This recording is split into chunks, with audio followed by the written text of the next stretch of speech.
بسم اللہ الرحمن الرحیم۔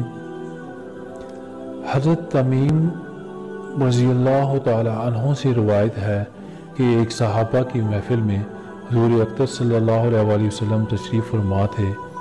ہم نے دیکھا کہ ایک اونٹ بھاگا ہوا ہماری طرف آ رہا ہے اور ہمیں ڈر تھا کہ کہیں وہ حضور پاک صلی اللہ علیہ وسلم کو کوئی نقصان نہ پہنچا دے، لیکن وہ جیسے ہی نبی پاک کے قریب پہنچا تو رک گیا اور آہستہ آہستہ چل کر آپ کے سر مبارک کے پاس آ کر کھڑا ہو گیا۔ اونٹ نے اپنا منہ حضور پاک کے کان کے قریب کیا اور کچھ کہنا شروع کر دیا۔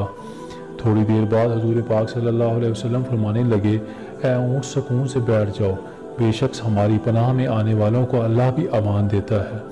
اگر تو سچا ہے تو تجھے اس کا فائدہ ہوگا، اور اگر تم نے جھوٹ بولا ہے تو تمہیں جھوٹ کی سزا ملے گی۔ حضرت تمیم داری فرماتے ہیں کہ ہم نے پوچھا، یا رسول اللہ صلی اللہ علیہ وسلم، اس اونٹ نے آپ سے کیا کہا ہے؟ حضور پاک نے فرمایا کہ یہ اونٹ کہہ رہا ہے کہ میرے مالکوں نے مجھے ذبح کر کے کھانے کا ارادہ بنا لیا ہے، اس لیے وہاں سے بھاگ آیا ہے اور میرے سے مدد مانگ رہا ہے۔ ہم ابھی اسی گفتگو میں مشغول تھے کہ اس اونٹ کے مالک بھاگتے ہوئے آئے۔ جب اونٹ نے ان کو آتے دیکھا تو وہ دوبارہ حضور کے سر مبارک کے قریب ہو گیا اور آپ کے پیچھے چھپنے لگا۔ اونٹ کے مالکوں نے عرض کیا، یا رسول اللہ صلی اللہ علیہ وسلم، ہمارا یہ اونٹ 3 دن سے ہمارے پاس سے بھاگا ہوا ہے اور آج یہ ہمیں آپ کی خدمت میں ملا ہے۔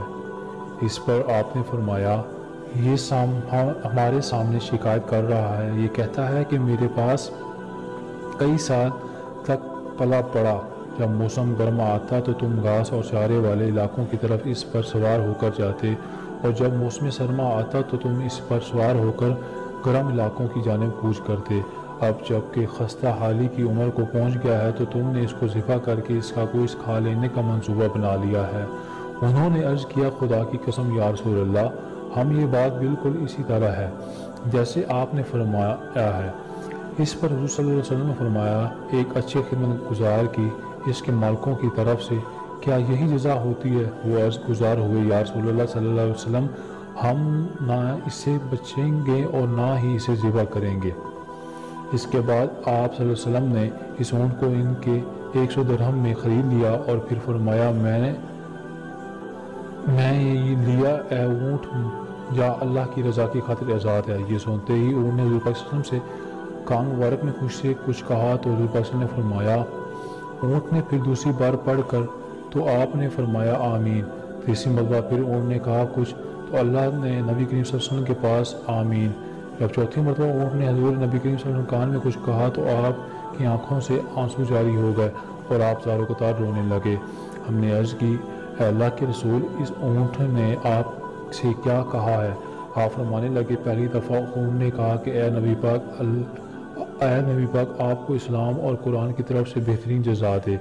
اس پر میں نے کہا آمین۔ پھر دوسری مرتبہ اس نے کہا، اللہ تعالیٰ قیامت کے دن آپ کی امت سے اسی طرح خوف کو دور فرمائے جس طرح آپ نے مجھ سے خوف کو دور فرمایا۔ میں نے کہا آمین۔ پھر اس نے دعا کی کہ اللہ تعالیٰ دشمنوں سے آپ صلی اللہ علیہ وسلم کی امت کے خون کو اسی طرح محفوظ رکھے جس طرح آپ صلی اللہ علیہ وسلم نے میرا خون محفوظ فرمایا ہے۔